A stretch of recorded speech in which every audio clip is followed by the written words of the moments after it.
Je tu koniec slovenskej cesty. Tá týmito voľbami skončila. Nebude.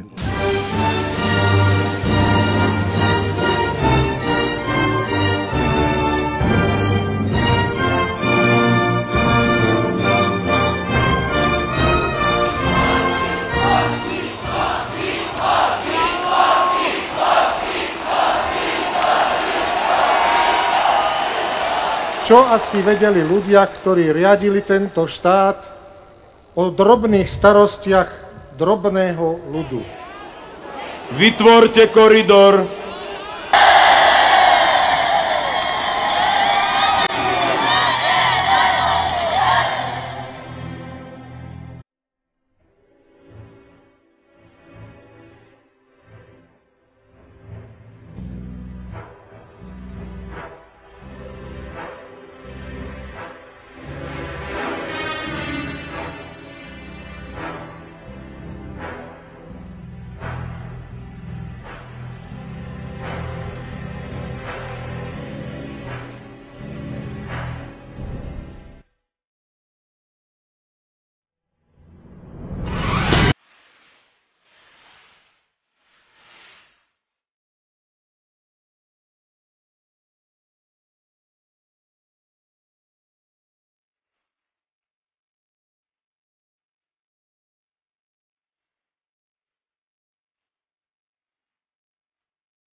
Známý americký finančník a mecenáš George Soros se může v krátké době stát osobou, které bude znemožněno vstoupit na území Slovenské republiky.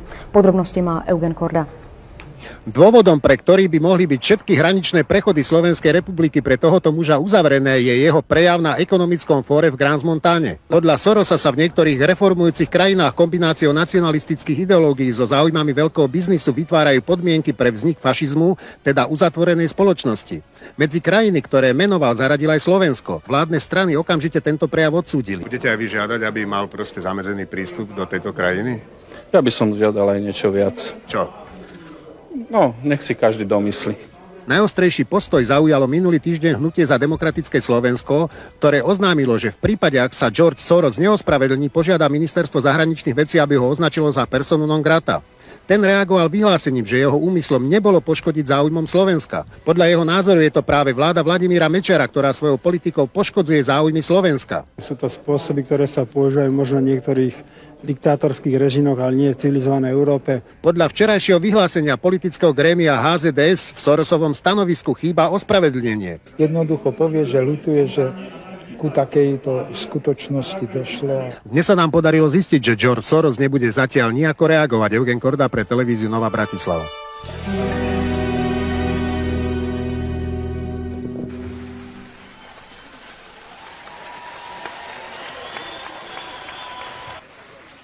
Drahí priatelia, vážení spoluobčania, ďakujem vám z celého srdca za to, že ste prišli na toto zhromaždenie. Ja viem, prečo ste prišli. Prišli ste preto, lebo chcete brániť základné ľudské práva. Chcete brániť základné ľudské právo. Právo na slobodné, neskreslené, necenzurované šírenie informácií. Prosím vás, neslúžte tomuto neľudskému, protiľudovému a stále viac diktátorskému režimu. Poďte so slobodnými ľuďmi. Pričíňte sa o slobodné Slovensko.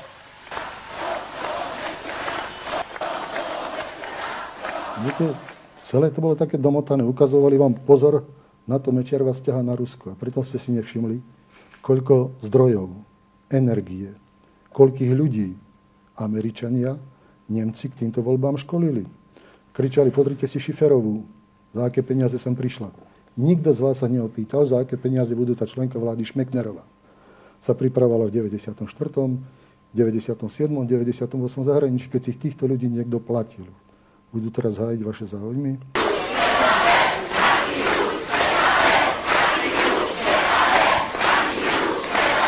Demokratickí politici a demokratickí predstavitelia tohto štátu chápu slobodu prejavu inak ako iní. My chápeme slobodu prejavu nielen ako šírenie pozitívnych a krásnych informácií. Sloboda prejavu to je aj šírenie kritických, niekedy šokujúcich informácií. A na to je treba Markízu, aby Markíza v plnej miere realizovala takúto slobodu prejavu, ako ju chápe celá Európa a nie iba časť slovenského politického spektra.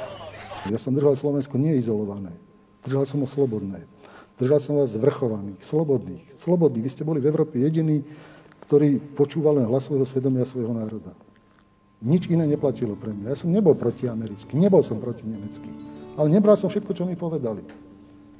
Veľa razy som sa postavil proti. Aj v medzinárodných vzťahoch som sa postavil proti veľa vecí a robia sa chyby. A znovu sa rozdeľujú sféry vplyvu, znovu sa rozdeľujú nejaké hlasovacie bázy, mašinérie, bloky. To nie je dobré. Všetci to popierajú, ale deje sa to v praxi.